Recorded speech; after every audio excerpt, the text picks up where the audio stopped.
Ok. Bueno, buenas noches. Muchas gracias a todos por conectarse. Ahí vamos a esperar que poco a poco se vayan conectando. Y vamos a dar gracias en este momentito. Gracias al Señor por todo. De verdad que en medio de la dificultad, en medio de tantos problemas, en medio de tantas dificultades y situaciones, ¿verdad? Que de verdad en ese momento no nos gustaría que estuviera pasando, pero está pasando. Pero el Señor está con nosotros y Amén. está leyendo en Isaías 48 que dice que la hierba se seca y la flor se marchita, pero la palabra de nuestro Dios permanece para siempre. Y Así es. nosotros, ¿verdad?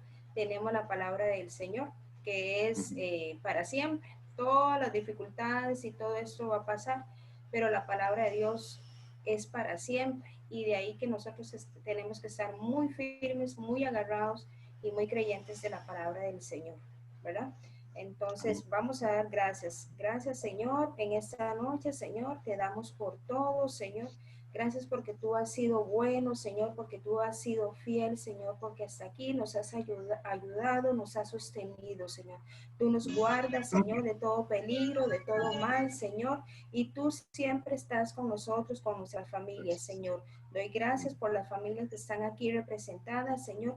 Doy gracias, Gracias. Señor, por esas ganas, Señor, de aprender, Señor, por tener la certeza, Señor, que debemos estar, Señor, firmes en tu palabra, Señor, de que tenemos que Amén. capacitarnos, Señor, y educarnos, Señor, en tu palabra, Señor, porque como decía el pastor en la mañana, Señor, el Señor nos consuela, pero nosotros tenemos que consolar a otros. De ahí, Señor, lo importante que es que nosotros podamos dar consuelo, Señor, por medio de su palabra, Señor, y que estemos preparados, Señor, en todo tiempo, Señor, porque estamos en un tiempo, Señor, en que tenemos que edificar, tenemos que consolar, Señor, y tenemos que ser generosos con los demás, Señor. Amén. Guárdanos, Señor, usa a mi hermano pastor para que todo lo que él nos pueda enseñar, Señor, sea de mucha edificación y que podamos, Señor, salir de aquí, Señor, de esta clase, Señor, aprendido, Señor, y que hemos aprendido algo nuevo, Señor, y que sea de mucho beneficio para nosotros. En el nombre de Cristo Jesús. Amén.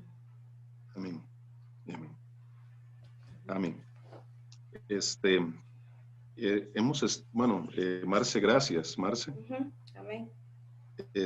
Hemos estado orando en estos días por familias, ¿verdad? Que de la iglesia que pues están atravesando situaciones con todo esto.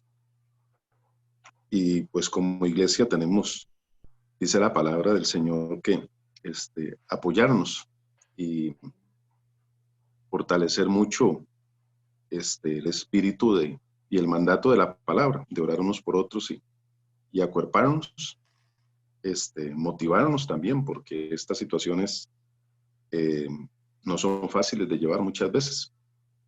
Entonces yo quisiera que tomáramos un minuto para orar por las familias, por aquellas que son de la iglesia o aquellas que no son, por ellos que conocemos que están atravesando situaciones complejas.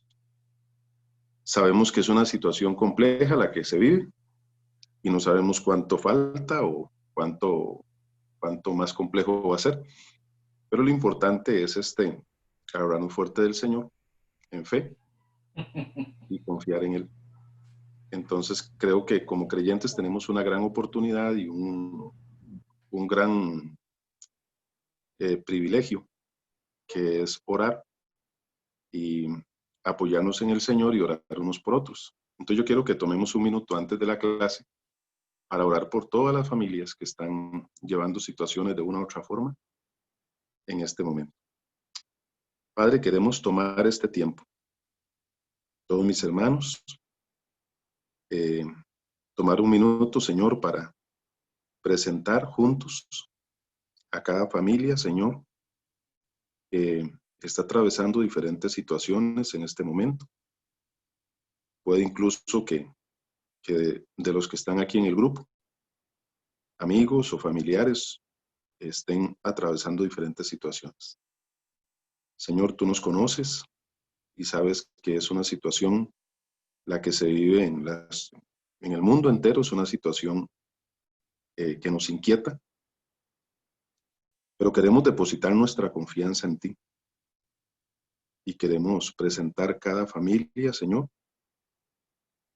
Hoy una familia perdió un ser querido a causa del virus y queremos que tú siempre, como lo haces, de una manera especial, pueda traer fortaleza y paz a esta familia, y también oramos para que el familiar está ahí en el hospital grave también pueda, Señor, pueda experimentar un milagro. Nosotros creemos que tú haces milagros y puedas hacer una obra maravillosa en él, también en cada familia, donde han aparecido, Señor, casos positivos.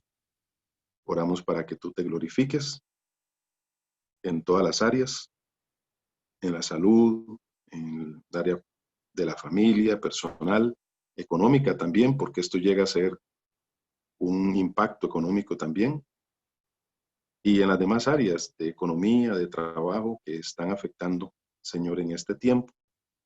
Señor, que no perdamos la paz, que nos mantengamos confiados y también que podamos orar unos por otros y apoyarnos, que seamos solidarios y que no olvidemos que podemos ser de bendición para otra persona. Bendice, Señor, cada uno de la congregación y aquellos que no son también, que podamos mantener esa conexión a través del Espíritu Santo en estos momentos que son tan necesarios. Gracias, Dios, en el nombre de Cristo Jesús. Amén. Amén. Ok. Dios me los bendiga, hermanos, a todos. Vamos a dar inicio acá con la lección de hoy. Como siempre, es un muy buen material y es bastante material también. Yo les animo a que podamos repasarlo en algún momento, y tal vez algunas partes que no vemos por asuntos de tiempo, igual podamos verlo en la casa y podamos aprovecharlo. Es un material muy, muy bueno. Hoy estamos con la regla 2 y 3 de la hermenéutica. Yo quisiera que, bueno, creo que todos tienen el documento. Si alguien no lo tiene, puede comunicarse aquí por el chat o con Marce para que se lo pasen y podamos, porque hoy tenemos ahí unos textos para revisar, o por lo menos tener un criterio muy básico de lo que es el ejemplo, la ilustración y la aplicación de las reglas que nos tocan hoy. Habíamos visto el mes pasado la número 1, ¿verdad? Que la número 1 es que la Biblia se interpreta a sí misma. Y venían varios puntos que vimos el mes pasado. Hoy tenemos el número 1 acá, bueno, el principio o la regla 2 dice, es preciso tomar las palabras en el sentido que indica el conjunto de la frase del texto. La Biblia, recordemos que no es un libro, son muchos libros. Y la Biblia lo que significa es como biblioteca. Entonces, al ser diferentes libros, como hemos visto, que son de diferentes géneros, escritores, tiempos, épocas, entonces hay una serie de situaciones en torno a el texto bíblico. Entonces, en la regla número 2 dice que es preciso tomar las palabras en el sentido que indica el conjunto de la frase del texto. Y aquí a continuación se explica qué es lo que se quiere decir con esto del conjunto de la frase del texto. Número 1, dice que toda palabra de la Biblia está inmersa en un contexto inmediato, que es el propio texto, ¿verdad? Entonces, eso es, el contexto lo vemos en la hermenéutica, el contexto es sumamente importante, es importantísimo, porque nos da la orientación correcta de lo que estamos leyendo. Por falta del contexto, es que se han dado muchas malas interpretaciones y se siguen dando. muchas malas interpretaciones. Recordemos que, y aquí hay que tener mucho cuidado, muchas veces tenemos una buena interpretación, pero no tenemos una buena aplicación. La interpretación es lo que yo entiendo que el texto me dice, y la aplicación es cuando yo agarro ese texto, ya sea que lo aplico a mí mismo o le enseño a otra persona o escucho un predicador que da una aplicación de ese texto que no es correcta. Entonces, es una situación de cuidado, porque yo puedo tener una interpretación correcta, pero si yo recibo una aplicación incorrecta, entonces no me está ayudando de mucho. Y en nuestro medio se da mucho la mala aplicación. Se da también mucho la mala interpretación, pero en los últimos tiempos se ha dado mucho la mala aplicación. ¿Qué es? Por ejemplo, la mala aplicación. Por poner un ejemplo que nosotros podemos tomar, por ejemplo, Hechos 2, ¿verdad? ¿De qué habla Hechos 2? Hechos 2 habla de la venida del Espíritu Santo, ¿verdad? En el Pentecostés. Entonces, tenemos una interpretación. Ese acontecimiento fue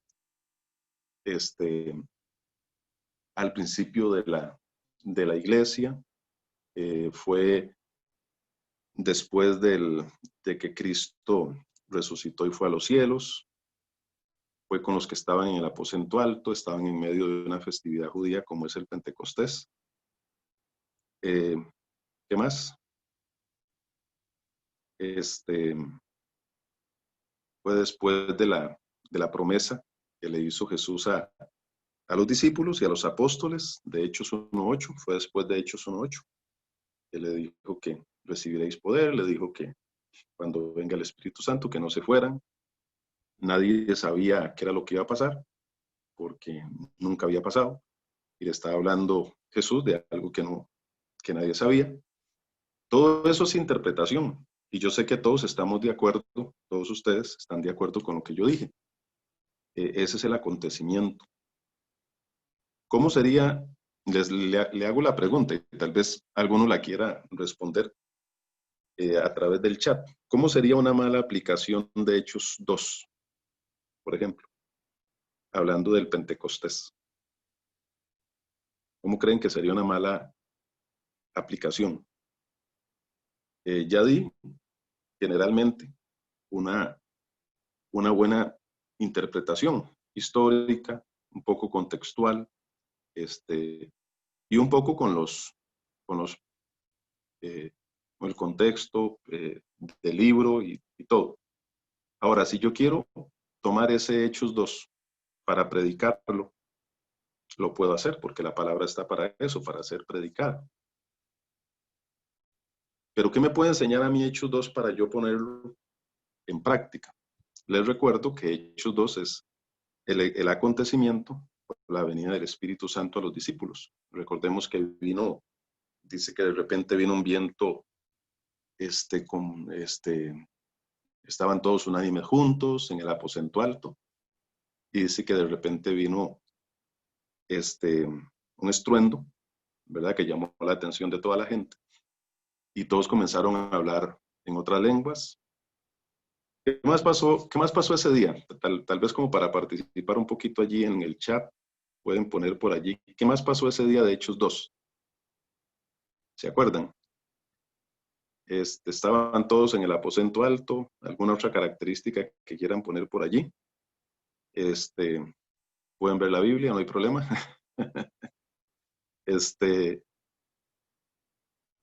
Dice que se formaron en la cabeza de la gente lenguas como de fuego. Ajá, comenzaron a hablar en otras lenguas. ¿Qué más? Ajá, se les aparecieron lenguas como de fuego, fueron bautizados en el Espíritu Santo.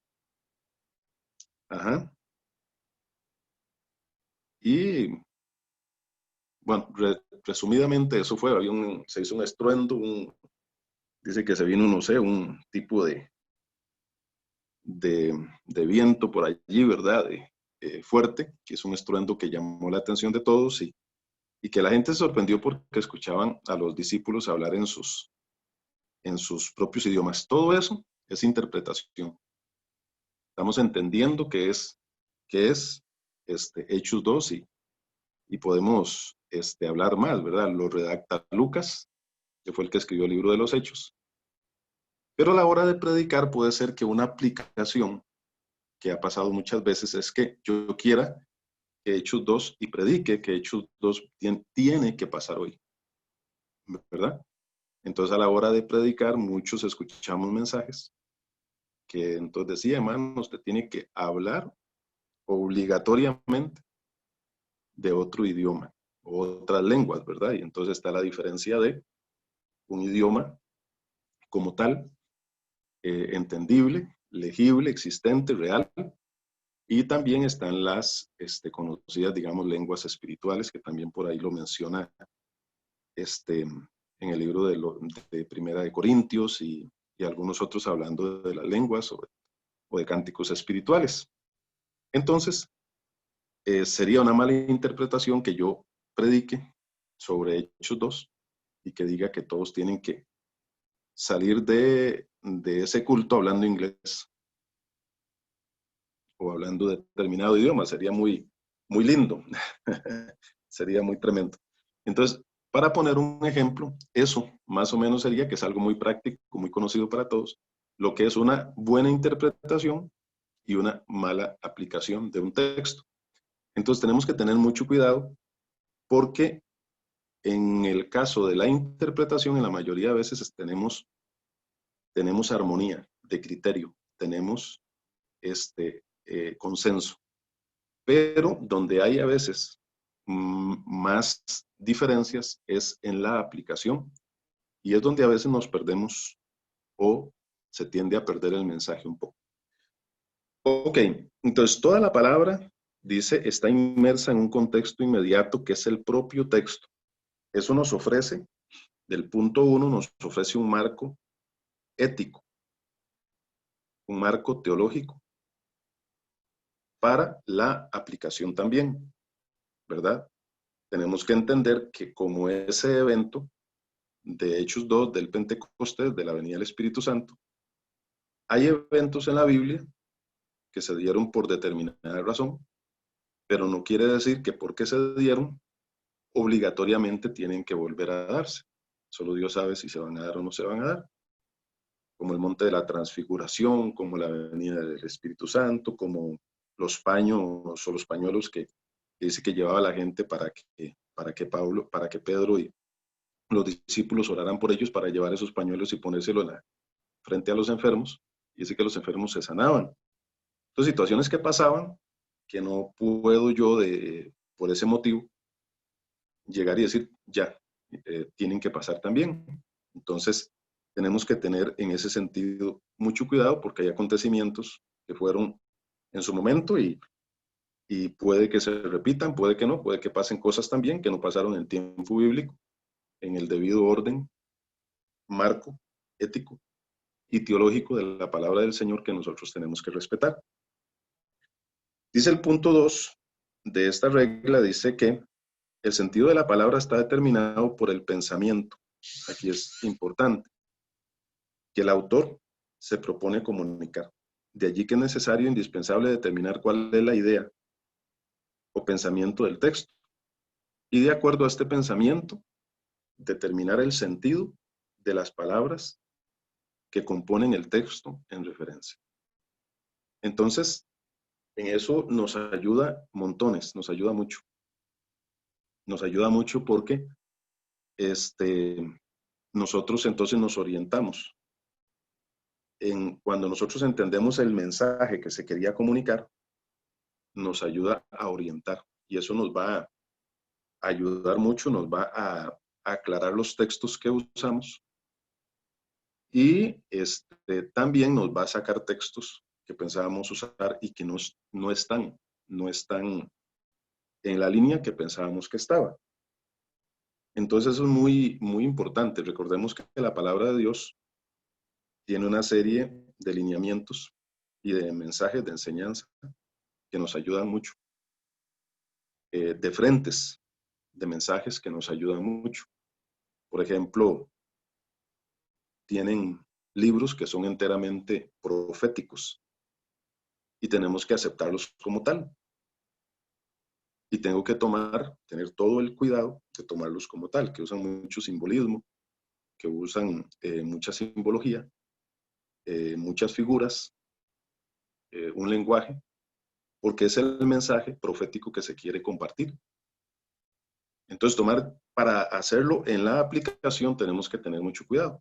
Por ejemplo, en el caso del libro de Daniel, en la parte profética de Daniel, o también en el Apocalipsis. Entonces, por esos motivos, a veces casi no escuchamos mensajes de aplicación del área profética, porque hay conciencia de que se tiene que tener mucho cuidado de lo que se afirma. Entonces, es importantísimo entender el mensaje. El punto 3 dice que implica que no se debe dar un solo sentido general a una palabra, pues esta puede tener otros sentidos que están determinados por el pensamiento que comunica el autor.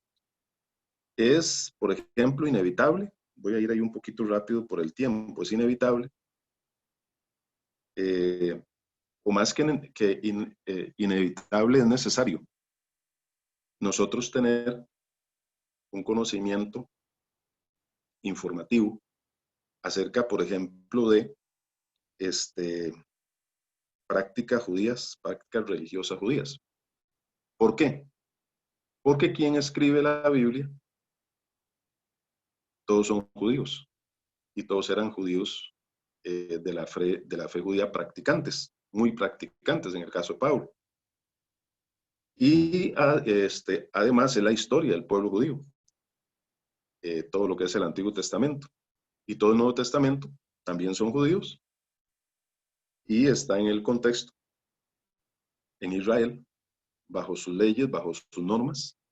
Entonces ahí es donde a veces el hecho de no entender estas cosillas tan importantes, se nos va información y también puede que, por ejemplo, con la problemática que hay ahora, digamos, de los mesiánicos, ¿verdad? Que se meten tanto a entender o a tratar de captar la idea del Antiguo Testamento que terminan casi judaizándose, ¿verdad? Que es ir asumiendo un montón de prácticas que exactamente no nos corresponden y que también tienen un lugar en, digamos, en la Biblia, en el mensaje y en el plan que Dios tiene. Pero sí es muy importante, por poner un ejemplo, para nosotros entender, cuando Pedro fue llamado por Cornelio, en Hechos 10, que Pedro tiene un sueño y que ve un lienzo, él estaba en una azotea, estaba con hambre, así dice la Biblia, esperando que le dieran de comer. Entonces dice que mientras estaba preparada la comida y posiblemente con mucha hambrita, entonces dice que subió a la azotea y se puso a orar mientras estaba la comida. Entonces dice que en ese momento, él tuvo una visión. No estoy diciendo que fuera por el hambre, pero sí tenía hambre en ese momento. Pero Dios le dio una visión muy importante a él, que fue muy confrontativa, al punto de que no lo entendía. Dice que bajaron animales puros e impuros, de acuerdo a la ley judía. Ahí uno tiene que entender cuáles eran animales puros e impuros, que era esa idea. Y bajó 3 o 4 veces, no recuerdo bien. Y dice que una voz llegó y le dijo, Pedro, mata y come. Él le dijo que no, porque nunca había entrado nada impuro a su boca. Pero lo que podemos ver de la historia era de que él tenía que, con eso, entender que los gentiles, los que no eran judíos, estaban siendo tocados por Dios y estaban siendo aceptados, ya no eran impuros. Y en ese momento llegaron los de Cornelio y le contaron todo, y entonces Pedro un poquito entendió las cosas. Y fue muy difícil para Pedro ir hasta donde Cornelio. Entonces, si nosotros a veces no entendemos la situación, por ejemplo, de ese trasfondo, puede que nos cueste captar un poco el mensaje. Entonces, es importante tener conocimiento de ciertas cosas importantes para poder entender el mensaje. En el punto 4 nos habla de pautas básicas para determinar el propósito del autor. Aquí lo voy a pasar un poquito rápido, hermanos, por asuntos del tiempo. Pautas básicas. Cuando se lee y se está interpretando algo, tenemos que ver a qué testamento pertenece para tomar un enfoque, porque cada testamento tiene su propio enfoque. De manera básica, el Antiguo Testamento es preparación para el Nuevo, mientras que el Nuevo es el cumplimiento del Antiguo. Hay un ejemplo acá. La palabra fe tiene un sentido especial en el Antiguo Testamento que difiere del Nuevo. En el Antiguo, el término de fe tiene la connotación de fidelidad y de lealtad, mientras que en el Nuevo, su connotación especial es confiar. Así encontramos varias palabras y así encontramos a veces enfoques que muchas veces no son los adecuados. Tenemos que ver que el mensaje que da la palabra del Señor al oyente, en primera instancia, todo tiene que apuntar a que la persona pueda conocer a Dios y pueda decidirse por el Señor. Otro propósito es que la persona que conozca a Dios pueda seguir conociendo a Dios al punto de ir siendo transformado y poder saber qué es lo que Dios quiere para su vida. Entonces, los mensajes que no abonan a ese propósito, ¿verdad? Que no ayudan a la persona a encontrarse con Dios, a edificarse, a ser discipulado, a cumplir el propósito y la misión del Señor. Pueden ser informativos, pueden ser formativos también, pero tienen que tener uno de esos propósitos. Entonces, muchas veces hay mensajes que tal vez van a usar una línea tal vez literal, donde no la hay. Y pues ahí es donde se tiene que tener el cuidado. Por ejemplo, ponía el ejemplo hace un ratito de los judaizantes y de los judaizantes o los mesiánicos que en algunos lugares ha tomado mucha fuerza. Creo que muchos han sido contactados, tienen amigos o conocidos que dicen, no, nosotros tenemos que guardar el sábado, nosotros tenemos que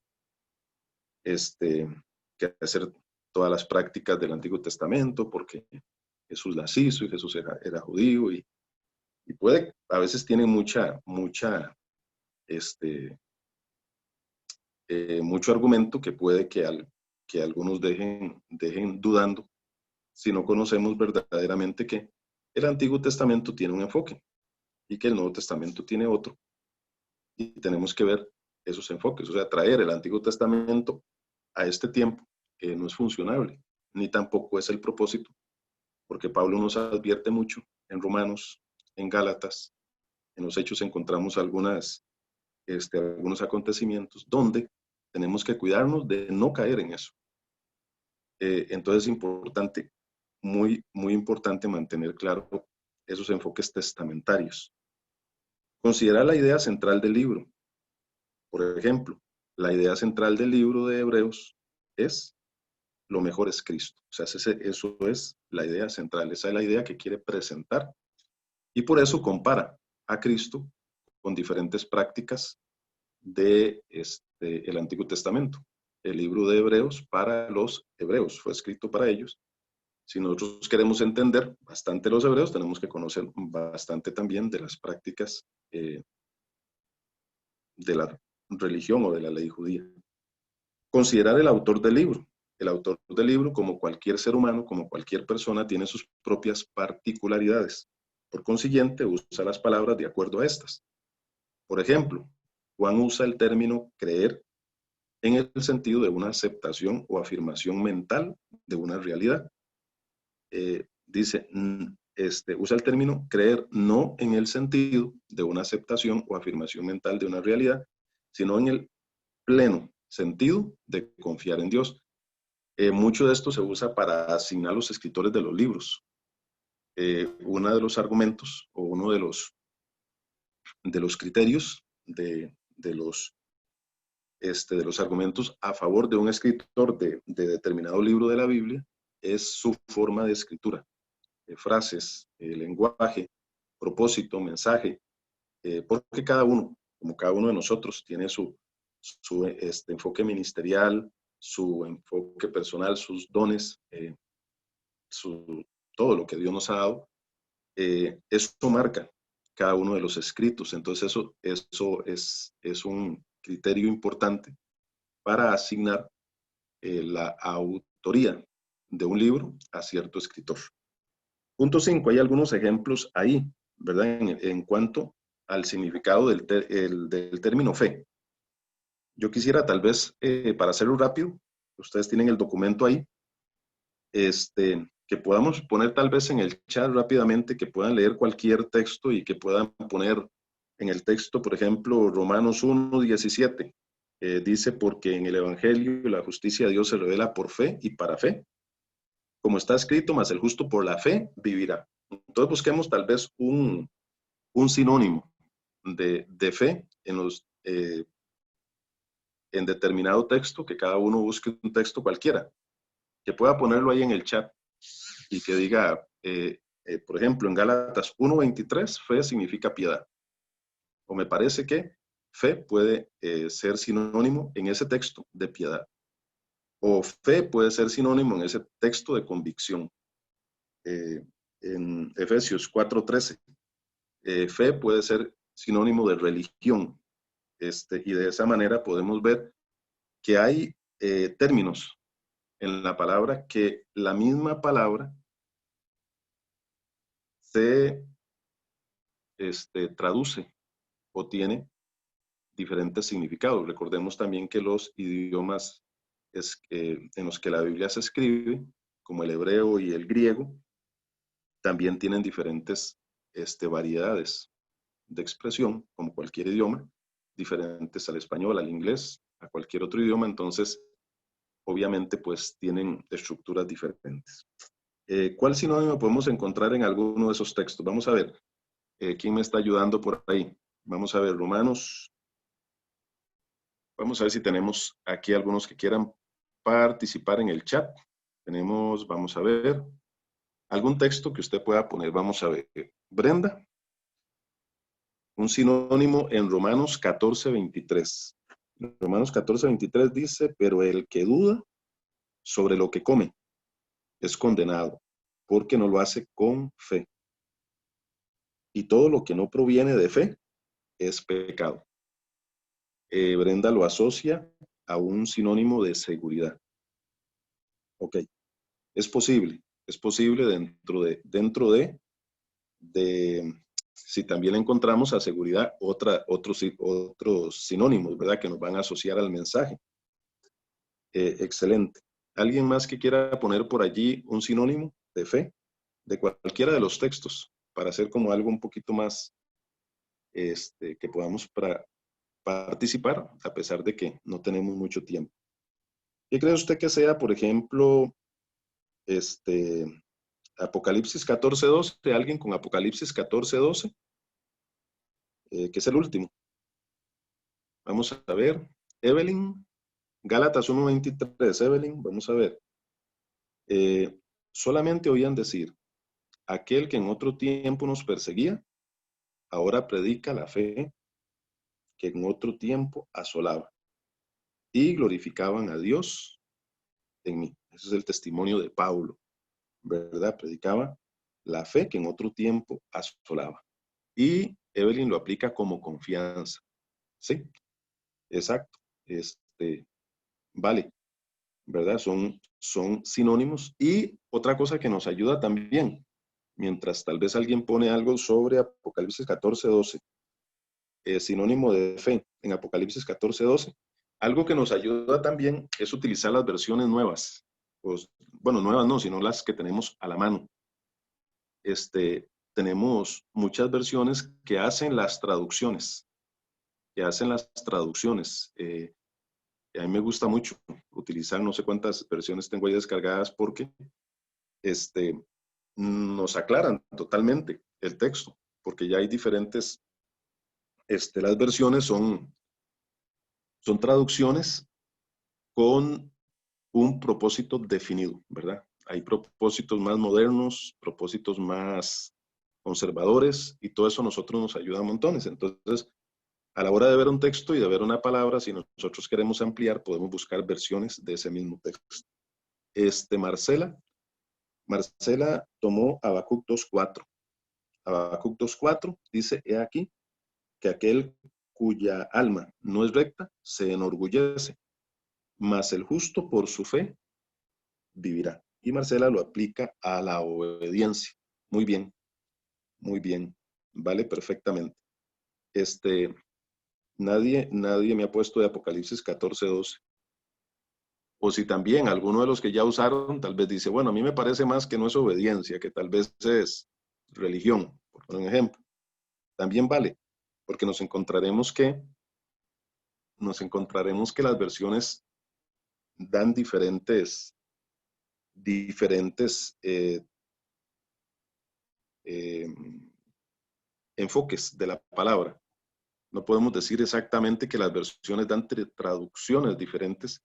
No es exactamente eso, sino que dan enfoques, porque de esta forma, digamos, lo permiten. En el caso del hebreo es mucho más amplio, y en el caso del hebreo, por eso hay incluso textos que usted los ve de una versión a la otra y parece que está leyendo un texto diferente, cuando es el mismo, porque en hebreo es un lenguaje muy amplio, muy rico, en muchas expresiones que el español no da. Ok, Apocalipsis 14:12, Marcela dice que ahí parece que es confianza, obediencia o integridad.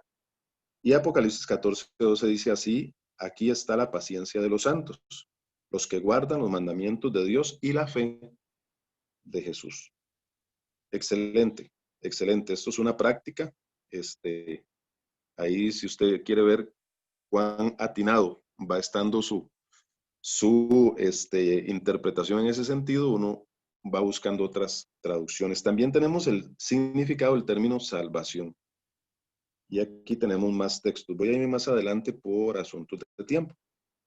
Entonces podemos encontrar, por ejemplo, también el significado del término sangre, que se determina por el propósito del texto y tiene diferentes significados, ¿verdad? El término sangre tiene diferentes significados, entonces muchas veces eso para una aplicación es un poquito complicado, por eso tenemos que tener mucho cuidado, porque puede que salgamos con una revelación un poquillo obligada, comprometida, que no es exactamente lo que Dios nos quiere dar a entender, ¿verdad? Hoy en día, con esta situación que estamos pasando de la pandemia, puede que yo me aventure a aplicar directamente el Salmo 91, que habla de plagas, que habla de pandemias, que habla y dice que ninguna plaga tocará su morada.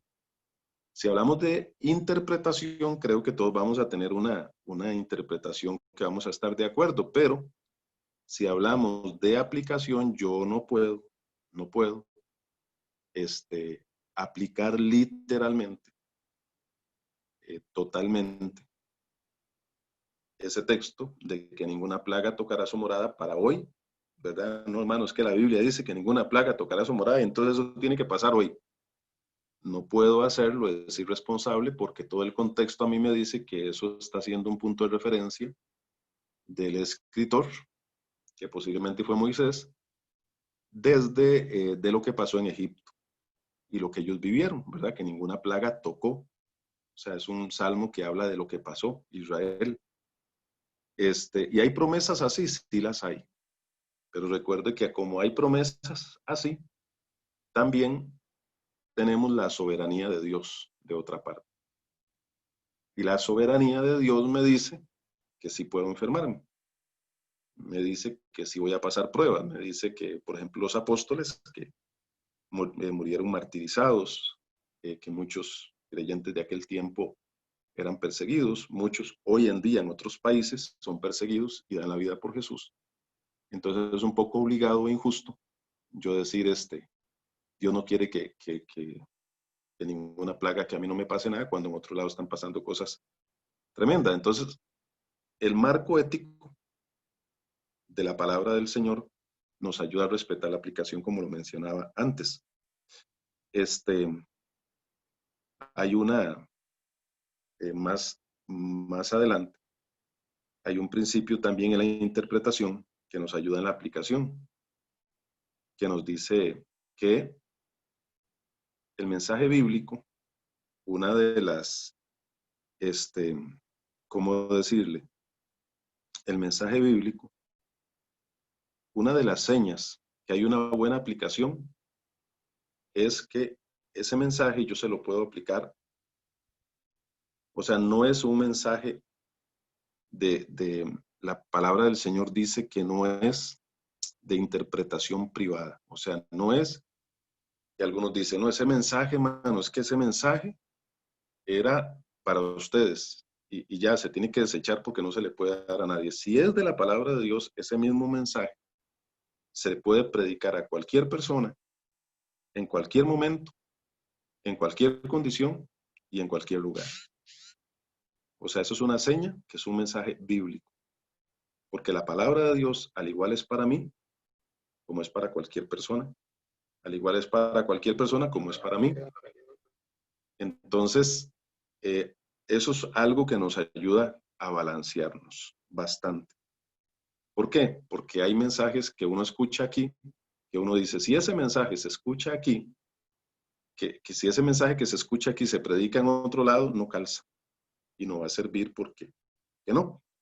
Por ejemplo, un mensaje triunfalista en medio de una iglesia en alguna parte del mundo que está pasando persecución, y un mensaje triunfalista un poquito ciego, no calza. En cambio, un mensaje de victoria, de consuelo, de paz, de fortaleza, yo puedo predicarlo aquí y puedo predicarlo en otro lado. Y yo sé que un mensaje triunfalista son lindísimos, son muy buenos, humanamente hablando, pero puede que no sea exactamente un mensaje bíblico. Entonces, por ahí es muy importante.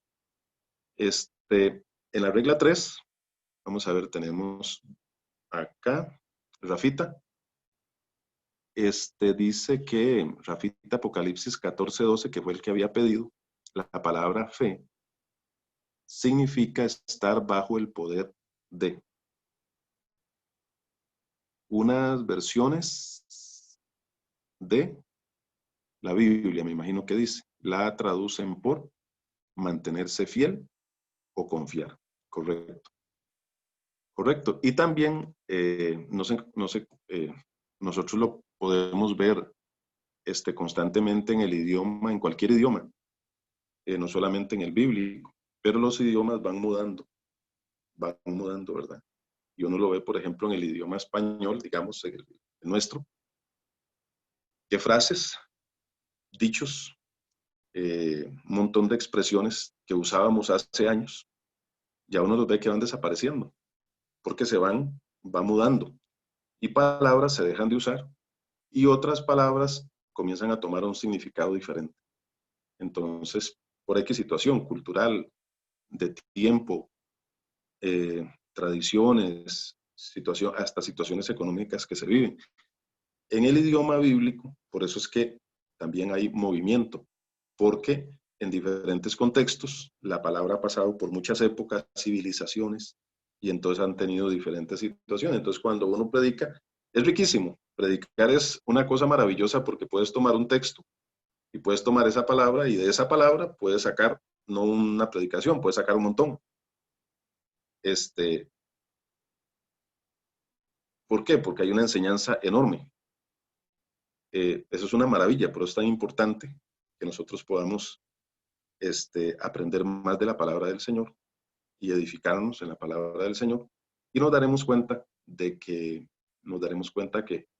algunas cosillas a veces pensamos, tal vez por falta de información, no de una forma correcta, o tal vez sí la teníamos correcta. En la regla 3 dice que es necesario considerar el texto del pasaje. En la regla 1, recuerden que la Biblia se interpreta a sí misma. La regla 2 es que es preciso tomar las palabras en el sentido que indica el conjunto de la frase, del texto. O sea, todo lo que hay en el entorno del texto, ¿verdad? Algunos dicen, si quiere saber qué es lo que dice, pregúntele, hágale preguntas al texto, al versículo bíblico, y vas a aprender a estudiar la Biblia de una forma muy provechosa, ¿verdad? ¿Qué es hacerle preguntas al texto? Que si estás estudiando Hechos 2, de la venida del Espíritu Santo, decir, ¿por qué pasó eso? ¿Quiénes estaban ahí? ¿Dónde estaban? ¿Qué fue lo que pasó? ¿Por qué había tanta gente en Jerusalén? ¿Qué celebración había? ¿Por qué la gente hablaba de varios idiomas? ¿De dónde venían? Este, todo el entorno. Entonces, cuando uno comienza a ver todo eso, le enriquece muchísimo y obviamente nos ayuda a ir formando el marco ético, teológico, este, de la palabra del Señor para poder enseñarla como la palabra del Señor quiere. En el punto 3 dice que es necesario considerar el contexto, que hemos hablado mucho y que es algo infalible, el contexto del pasaje. Contexto son los versículos antes y después del texto que se estudia. Tipos de contexto. Cuando nosotros estudiamos un tema, dependiendo también del tipo de mensaje o el tipo de libro que estemos leyendo, cada uno de esos contextos va a tomar más fuerza. Está el contexto inmediato. El contexto inmediato son los versículos que rodean ahí mismo, en escena, de modo inmediato, el texto que se estudia. Entonces, si yo quiero saber qué es lo que dice Hechos 2, si yo quiero saber qué es lo que dice Hechos 10, por qué estaba pasando eso, entonces yo voy a leer. En el contexto inmediato, yo leería un capítulo antes y uno después.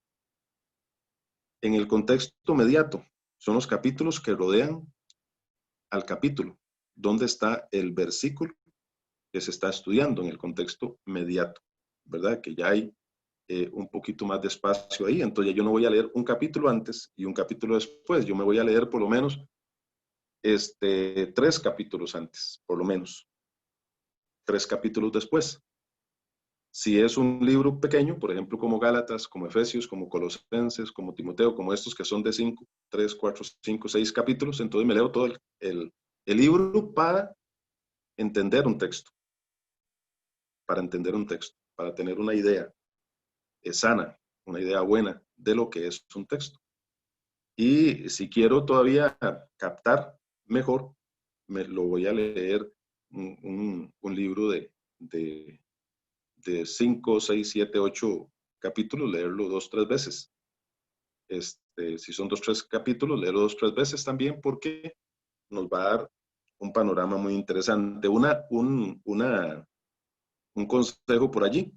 Si queremos todavía tomar más la idea y la enseñanza, por ejemplo, si yo agarro, por ejemplo, Primera de Corintios 13, que habla sobre el amor, todos conocemos el texto, entonces, para yo agarrar el contexto inmediato, voy a ir a 2 o 3 capítulos atrás, 2 o 3 capítulos al frente. Pero si usted quiere todavía captar más, léalo de corrido, casi ignorando los títulos, porque los títulos se anexan después. La Biblia en original no se anexa con esos títulos. Los títulos, los capítulos y los versículos se anexan después, como una estructura más práctica para entender, para estudiar la palabra del Señor. Pero es maravilloso cuando uno puede leer, por ejemplo, Primera de Corintios 13, y uno entonces lo agarra desde Primera de Corintios 9, que comienza a hablar de la adoración, que es el tema que viene tratando con los Corintios, y entonces te comienza el 9, el 10, el 11, el 12, el 13, el 14, el 15, y lo lee sin los subtítulos, o los títulos, o los versículos, y yo sé que va a captar un mensaje bastante revelador. Es muy bueno. Tenemos el contexto testamentario. Ya hablamos un poco del contexto testamentario. ¿En cuál testamento se encuentra el texto que estoy leyendo? Y tenemos el contexto general, que es el de toda la Biblia. Entonces, ¿cuál enfoque le da la Biblia a ese tipo de mensaje o qué enfoque le da ese mensaje a la Biblia? Y para eso, pues tenemos que ir conociendo y armando más esto. El punto 3 dice que el contexto brinda la información necesaria para interpretar de manera correcta un texto o un versículo específico. Por consiguiente, no debería ser interpretado un texto aislado de su contexto, a excepción de Proverbios, donde la mayoría de los versículos son unidades independientes. Proverbios, hay versículos que son consejos aislados. 2, 3 versículos, toca un tema, un consejo, y ya después el cuarto versículo toca otro tema.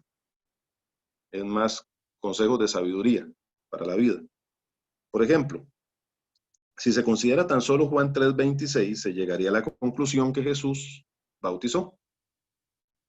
Pero, ¿qué dice el contexto? Entonces encontramos Juan 4:1 y 2. ¿Cómo se explica Hechos 10:25? ¿O qué son los 7 candeleros de Apocalipsis 1:12 y 13? Que el mismo contexto lo explica, ¿verdad? Ahí yo no necesito muchas veces el contexto de una forma más clara y a veces un poquito más, no sé, más disimulada, digámoslo así, que requiere un poquito más de investigación, pero la gran mayoría de veces el contexto nos aclara el pasaje,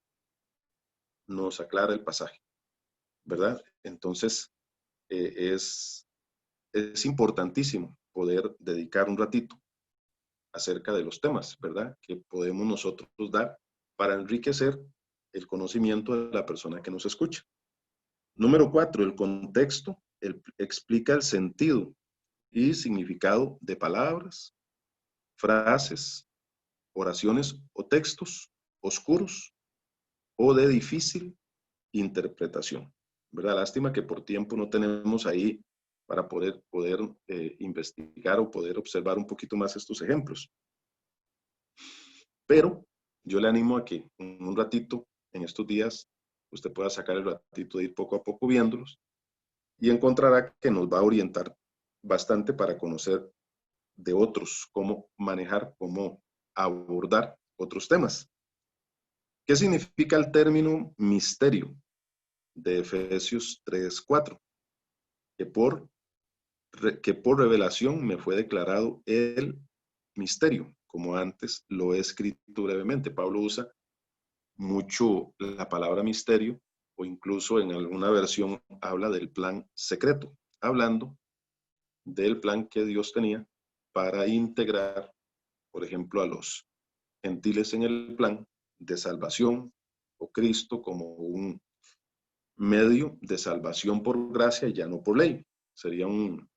Era una cosa tremenda decirle, y todavía decirle a una persona que profesa ser judío, de religión, decirle que la ley pasa a otro plano, y que ahora los gentiles entran en el plan de la gracia y todo, para ellos es una cosa que no logran entender. Era ese plan de misterio o plan secreto, como habla el apóstol Pablo en algunas partes. Leyendo lo cual podéis entender cuál sea mi conocimiento en el misterio de Cristo. ¿Qué significa los rudimentos del mundo de Gálatas 4:3? Así también nosotros cuando éramos niños estábamos en esclavitud bajo los rudimentos del mundo. Entonces, como dice el punto 4, el contexto explica el sentido y significado de palabras, frases, oraciones o textos oscuros o de difícil interpretación.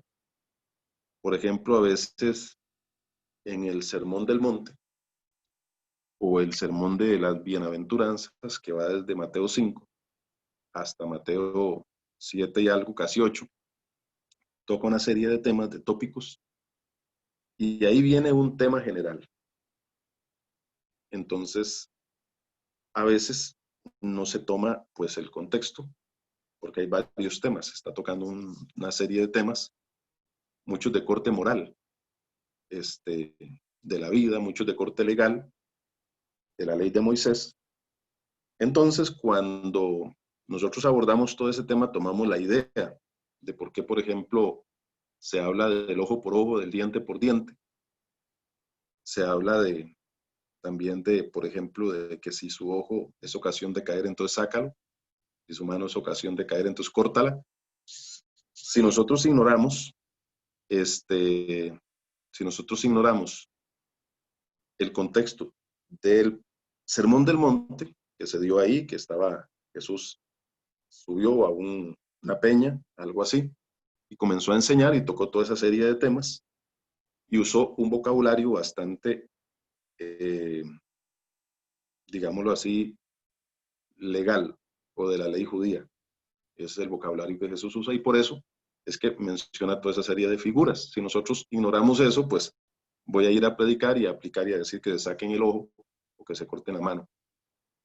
O nos quedamos a veces sin respuesta si algo nos preguntan de esa manera. Entonces el contexto determina si la palabra o texto que se está estudiando debe ser interpretado de manera literal, que sería una mala aplicación, o de manera figurada, que también sería una mala aplicación en el caso de que esté frente a una enseñanza literal, como las del apóstol Pablo, por ejemplo, de Gálatas, de Romanos 1, 2, 3, cuando habla de el asunto de la naturaleza del hombre y todo. Ahí hay mensaje, Efesios, todas estas cartas paulinas, que son mensajes, la mayoría son literales. Y no estaría bien que si se está hablando de la mentira, yo diga que es figurado porque se está hablando de otra cosa. Punto 6, vamos a ir ya casi terminar el 3, ¿verdad? Y ahí terminamos. 6 dice advertencia necesaria. A veces en el estudio de la palabra de Dios encontrará que el pensamiento del autor se rompe. Es decir, el sentimiento de pensamiento lógico se pierde. Esto es debido a que el autor propone un paréntesis para incluir una idea suplementaria, complementaria, etcétera. Luego, de terminar la interrupción, continúa con el pensamiento básico del pasaje. Esto pasa bastantes veces en algunas partes. No siempre el pasaje está entre corchetes, lo que facilita su identificación como pasaje de paréntesis. Cuando Pablo habla en Romanos o en Gálatas, que está abordando mucho el tema de los judíos, él usa ciertas señas para introducir ideas. Y esto es importante también que tenemos que tomarlo en cuenta. De allí que se debe tener cuidado cuando se lee la escritura, de manera especial tomar en cuenta los signos de puntuación que indican pausas o variaciones de pensamiento. Se deben tener en cuenta que las divisiones de capítulos y versículos, como lo mencioné antes, no pertenecen a los originales. El asunto de los signos de puntuación es muy importante, hermano, porque puede cambiar una idea. Por poner un ejemplo, en Juan dice el texto tan conocido que dice que la escritura dice que el que cree en el Señor, como dice la escritura, de su interior correrán ríos de agua viva. Entonces yo tengo que ver dónde está la coma, ahí, dónde está el signo de puntuación. Porque yo puedo decir, el que cree en el Señor, ¿verdad? Como dice la escritura, o sea, si yo creo como dice la escritura, coma, de su interior correrán ríos de agua viva.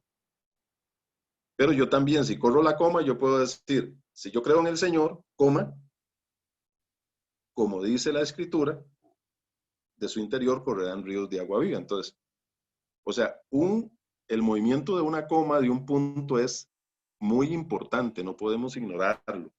Y a veces, aunque se nos vaya ya el tema, no puedo utilizar ese texto porque la coma está en un lugar que no me sirve. Entonces, tengo que respetar los signos de puntuación. Rafita pone otro ejemplo de contexto para la interpretación del pasaje, que habla de atar y desatar. Buenísimo, Rafita, gracias, buenísimo. Mal aplicado, ese texto la mayoría de veces está mal aplicado. Ahí está hablando de la disciplina, según el contexto escritural. Una mala interpretación sería enseñar que la Biblia nos llama a atar y desatar con nuestra boca, como lo es la confesión positiva. Totalmente de acuerdo, Rafita, gracias, porque es un texto que los pentecostales, en el medio pentecostal se usa mucho y lamentablemente se usa mal. ¿verdad? Como ahora todo esto que viene de decretar, ¿cómo es? De decretar, de declarar. O sea, una cosa es que yo confiese o declare en el sentido de que yo estoy confesando la palabra de Dios. A otra cosa es declarar, que yo diga Dios tiene que hacer tal cosa. O sea, yo declaro Dios tiene que hacerlo, porque la Biblia ahí dice que Dios tiene que hacerlo y ya Dios embarcó y Él tiene que hacerlo. O sea, ahí me salí ya yo del canasto, perdone la expresión. Y tenemos que tener mucho cuidado, hermano. Hay mensajes que suenan lindos, pero no son bíblicos, y yo lo lamento. Pero si no es de acuerdo al marco bíblico, hermano, yo no debo aceptar. Yo no debo aceptar. Canciones. Hay canciones, hermano, que tienen frases muy comprometedoras con la verdad bíblica y suenan lindo, pero, pero no van, porque no hay, o sea, no están, o sea, no es bíblico. Entonces yo no puedo comenzar a permitir en mí situaciones que van a tergiversar el mensaje y por ende, pues ya yo me voy a enredar.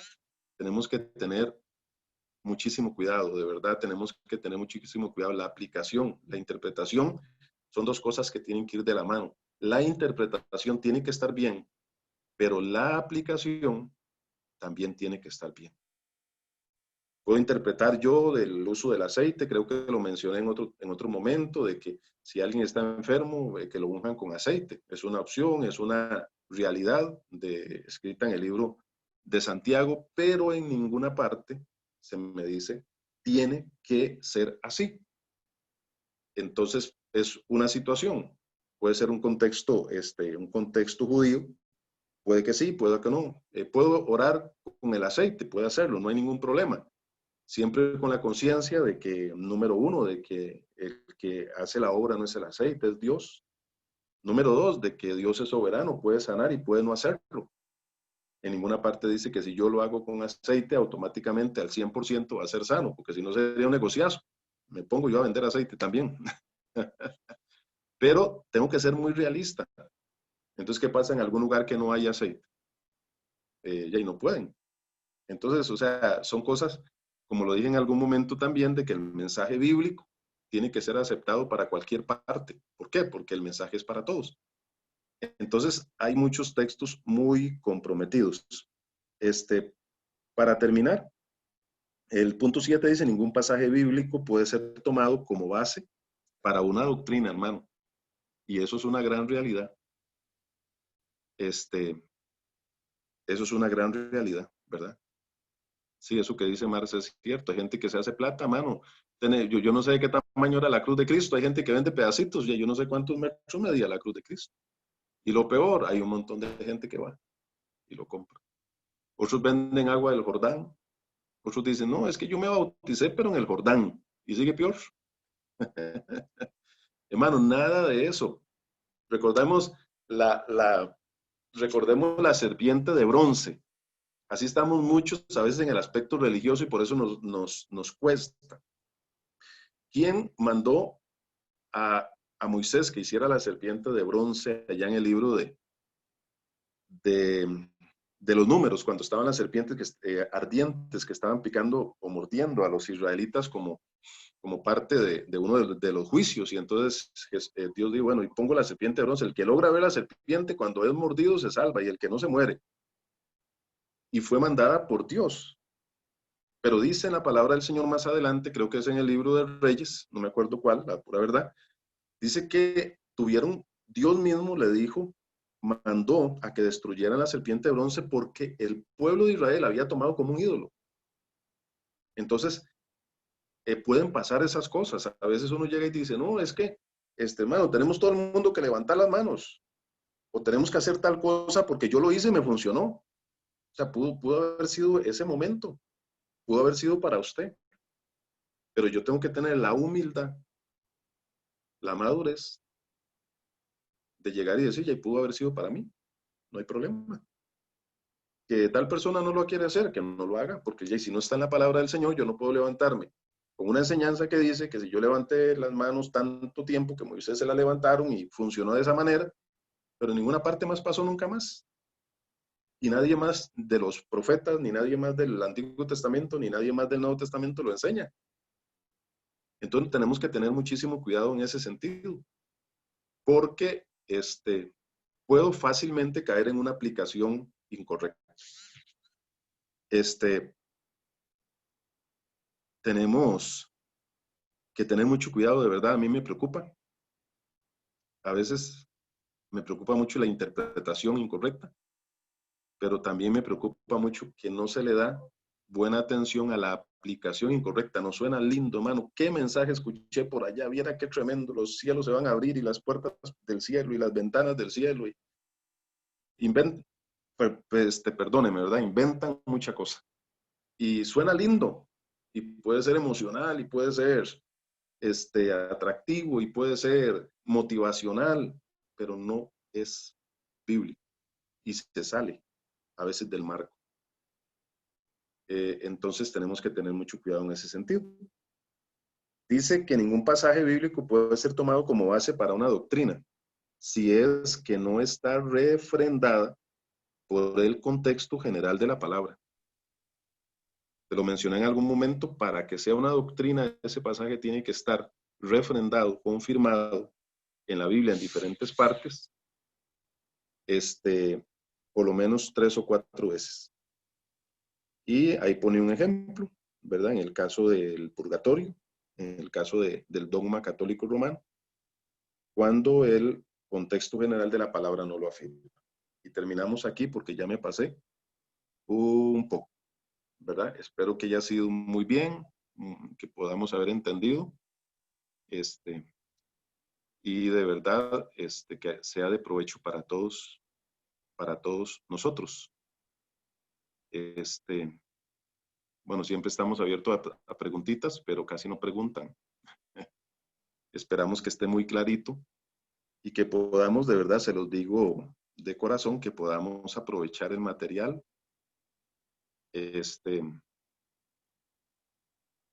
que podamos aprovechar el material, que podamos repasarlo. Rafita menciona otro ejemplo que por ahí han salido hasta que a veces como se pone uno triste, man. ¿Verdad? Yo vi un ejemplo de eso que menciona Rafita, de gente que se toma un veneno o se deja picar por una serpiente, porque el pasaje por ahí dice, ¿verdad?, que tomarán veneno y no les hará daño, y nos salimos del contexto y caímos en un gran error. Duele mucho porque es la palabra de Dios. La palabra del Señor no está para engañar, la palabra de Dios está para bendecir, para sanar. La palabra de Dios está para salvar, para perdonar. La palabra de Dios está para edificarnos. Dice que Dios no es un Dios de confusión, es un Dios de orden. Y en orden vemos bendición. Así que, hermanos, para mí es un placer tener este tiempo de compartimiento, de aprendizaje, donde todos aprendemos de todos. Y de verdad que ojalá guardemos esto y repasemos ese material. Es un material muy bueno que Marcelita nos brinda para que nosotros podamos ser edificados. Con muchísimo gusto a todos, de verdad. Les animo a que podamos ir adaptando estos principios. Dios me los bendiga mucho. Pasen buenas noches, estemos orando unos por otros, ¿verdad? Apoyándonos bastante. Hace mucha falta apoyarnos bastante, orando por las personas que están teniendo necesidades, pasando por pruebas, y yo sé que Dios nos ayuda. Dios está con nosotros. Dios les bendiga mucho a todos, ¿verdad? Y seguimos adelante. Que Dios les bendiga a todos. Vamos a ver.